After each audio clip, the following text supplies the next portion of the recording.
Today's the day. Today's the day that we were gonna make pizza in the wood-fired oven. I didn't show the last probably 3 hours worth of prep, but we made ingredients. We got our pepperonis, some of our shredded cheese, some fresh Parmesan ready to be shredded on top of the pizzas.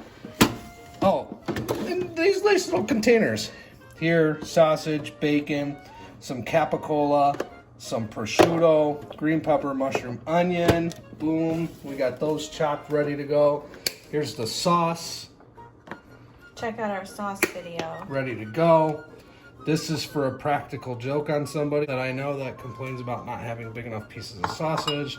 Here I have a little bit of flour ready to go and some cornstarch so that my pizza doesn't slide. I have some pineapple. I'm doing an experiment today. I'm going to try cooking these very thin sliced potatoes on a pizza. This is going to be a potato rosemary fontina pizza. I'm going to try pesto for the first time. I just bought pesto. I got a lemon. The reason I have a lemon is I'm going to make a very salty pizza that's going to have anchovies, olives, and capers. Right here are the olives and capers. This is my fresh rosemary from the garden. That's going to be sprinkled on over there. But the reason I'm going to use this lemon, I'm going to cut the lemon in half. I'm just going to spray a little bit of lemon juice on there to help neutralize a bit of the salt taste. My cheese mixture, which is basically just Show your head for size. grated mozzarella and some grated Parmesan, because I love the taste of Parmesan. Here we have our dough balls ready to go. And we would have shown you how to make dough in this video, but it's a super secret recipe. Just kidding. We are going to show you how to make the dough. I think it's super pretentious and cocky when people say, oh, it's a secret. I'm not saying my dough is amazing. I'm not saying it's great. I've tweaked it a little bit. I got a recipe from my uncle a while back. I tweaked that a little bit to my liking. Is it on? Is this thing working? I want to make some pizza dough. Podia. In my Italian gear, because it's Italian food. For starters, I'm going to make a dough that's going to make 4 to 5 small pizzas in the wood-fired oven. So my dough is probably a pretty basic dough. I'm not going to put a ton of stuff into it. Flour, a little bit of olive oil, a little tiny bit of sugar with the yeast, and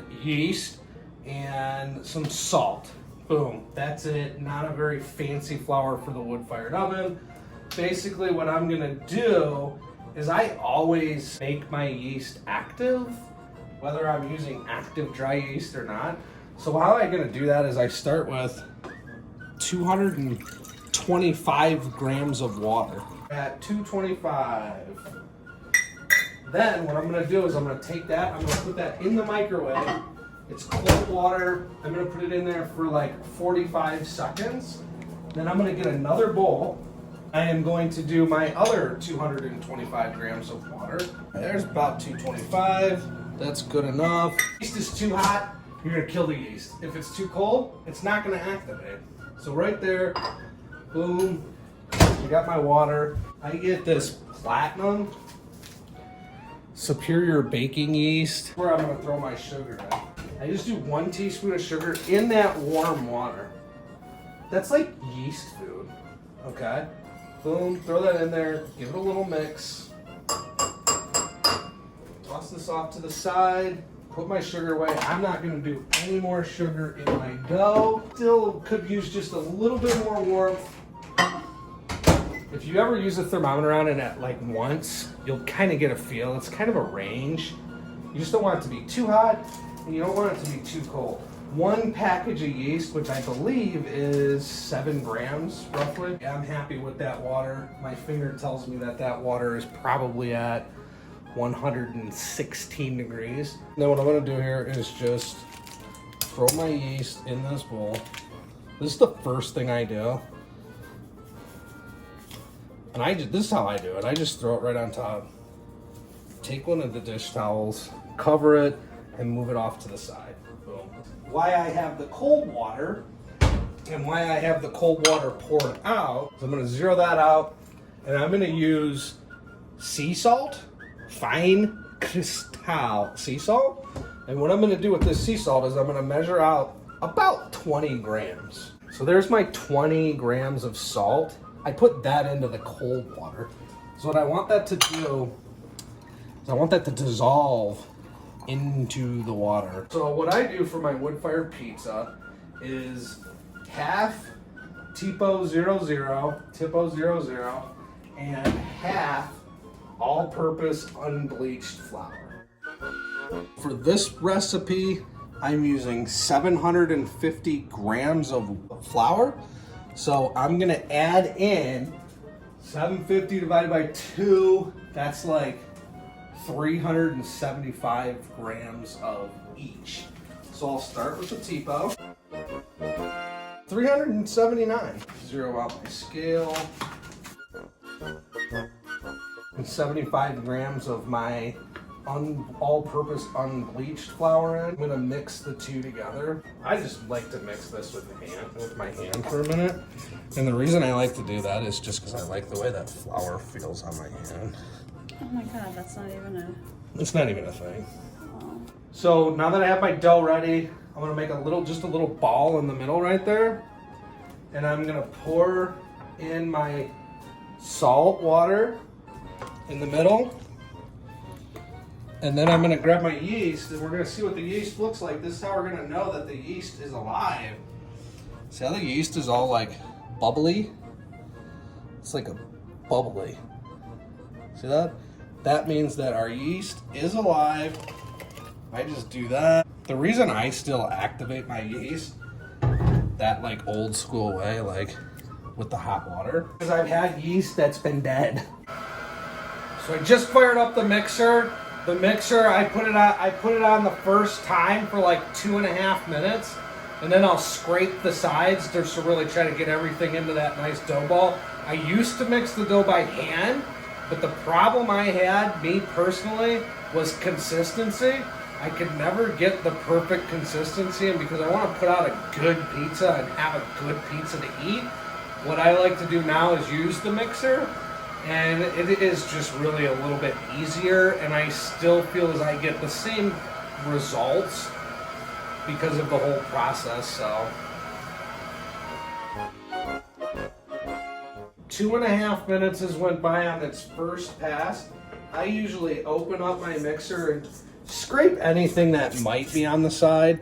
It doesn't look like much of it is still on the side, so we're good. And then I'm just gonna make sure that it stays in its kind of ball state. And I'm just going to let the dough rest for 5 minutes.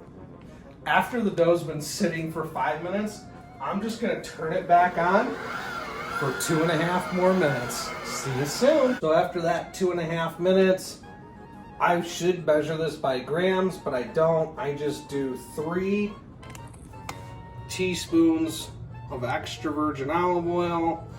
Try to get them in the middle there. Doesn't really matter. This is just gonna help smoothen the dough out. And then I'm gonna turn it back on for 2 minutes. That's all. So after the 2 minutes with the oil, let it rest again. I usually let it rest in there for like 4 or 5 minutes or until I get impatient, and then I pull it out. It's been resting for the 4 or 5 minutes, so I'm going to pull it out and show you what I do. I just pull the dough off of the hooks. It feels like a pretty good dough at this point. We have some decent gluten strands. I'm just kind of mixing in like the last little bit by hand. And then what I'm gonna do is I'm gonna take a little bit of a Tipo. I'm gonna throw it down on my work surface here. I'm gonna spread it out a little bit, and then I'm gonna take my dough ball that's in my mixer, and I'm gonna toss it out and get every last little bit of it. Toss that right there, and then I'm gonna give it a couple of hand needs. Nice ball of dough. I like our little ball of dough. I kind of like thinking of them as my friends. Oh God. There it is. You spanked it. Yeah, that's good. A little of my oil. Dump just a pinch in this big bowl right here. Then I take a paper towel and I just rub it around the bowl to kind of cover the bowl in oil. Then I take my dough ball right in there. I'm gonna cover it with plastic wrap and aluminum foil, because what I'm gonna do with my dough, this is just what I do. I am going to basically let it sit out till it gets to like room temperature, which is pretty close. So maybe like 15-20 minutes room temperature. I do the aluminum foil so no light gets in there. We're just trying to make like an airtight seal sort of. So I'm gonna do like 15-20 minutes like this. Still gets to like room temperature. It felt like it was pretty close. Could probably do this right now, but I'm gonna put it in the refrigerator for 24 to 48 hours. That's called dough proofing. It's gonna gain flavor during that process. It's just gonna sit in there. It's gonna rise. Hopefully when we look at this tomorrow, this foil's flat. Hopefully tomorrow I'll be able to poke this foil right here and it'll be nice and puffy. So today's the day of our pizza party. And this is going to look a little bit, I want it to look kind of tacky, I guess. So I bought these from Amazon. Well, I'm not one to buy excess paper products and just unnecessary things. But what I thought was, with the amount of people that are coming, this all can be split into a second party. We forgot to film the day of, so this is all we have to show. A sad fallen decoration and some soggy pizza boxes and a wet table. So, I got something to tell everybody. I screwed up. I made 10 pizzas the other day. I forgot to film any of it. So, I remade a couple of fresh doughs because I wanted to show the process of how I make pizza. Of course, now there's not going to be any people here. And there's not going to be a grand party. But I'm still going to eat the pizza because I love pizza. This is what I do. For starters, I use the Uni Caro. Buy these fancy little tumbleweeds. Stick it up in here. Like that. I'll actually keep a couple off. It's just like a dried, flaky flake. What? Pack some wood in there. I'm just using, let me show the people this. I buy this. It's like maybe 10 bucks a bag. I'm using hickory this time.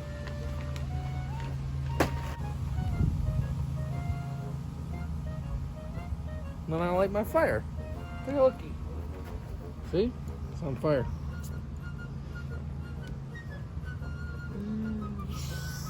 So, start the fire an hour before the pizzas will actually be cooked. So, see you in an hour. It's definitely been simplified. I'm only gonna make 2 pizzas.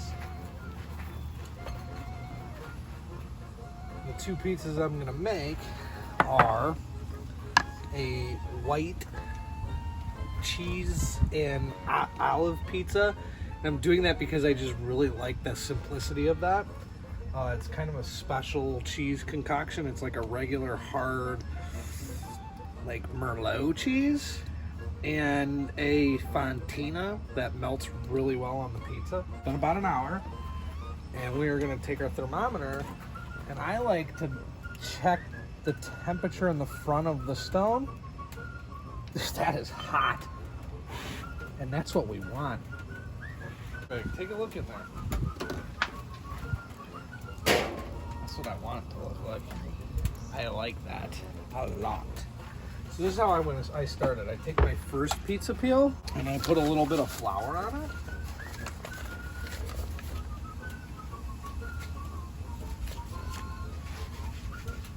This is why I like doing it outside, because I can just rub some of it off. I'm gonna take my first dough, drop it down, and spread it a little bit.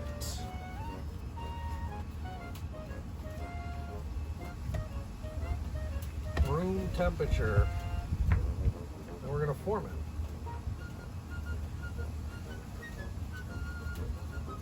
I don't like to smash it with a rolling pin because I feel like that takes some of the bubbliness out, and I kind of like the bubbly.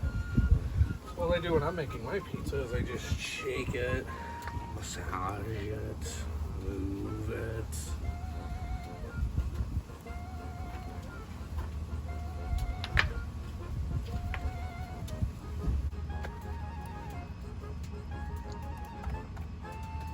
Now, usually what I like to do is I just like to take a fork and just do the center.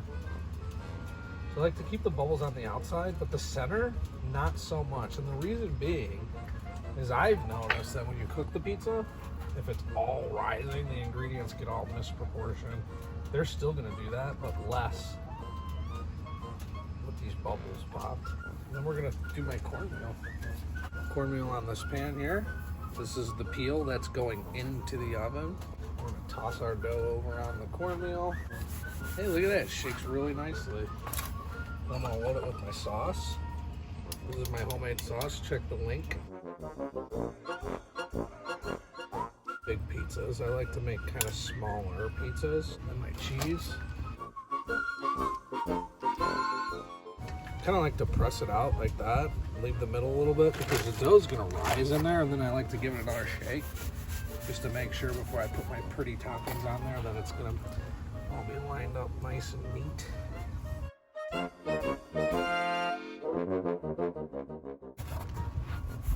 Just a little shake, make sure it's gonna come off in the oven really nice. We're sliding in the pizza. We're gonna watch how fast it cooks. Look at that, it's just in there, hot, ready to go. You can actually watch it cook. It cooks so fast. Cheese is already starting to bubble. That flame is hitting down on the top of it really good.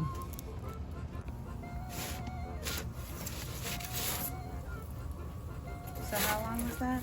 It's been about a minute, and I just kept rotating it around in there to get this nice crispy this all around. Toppings are nice and well done. I think this pie is done. So normally, yeah, what I do is I'll throw this pizza and let it cool for a little bit. This is my favorite cutter for pizza.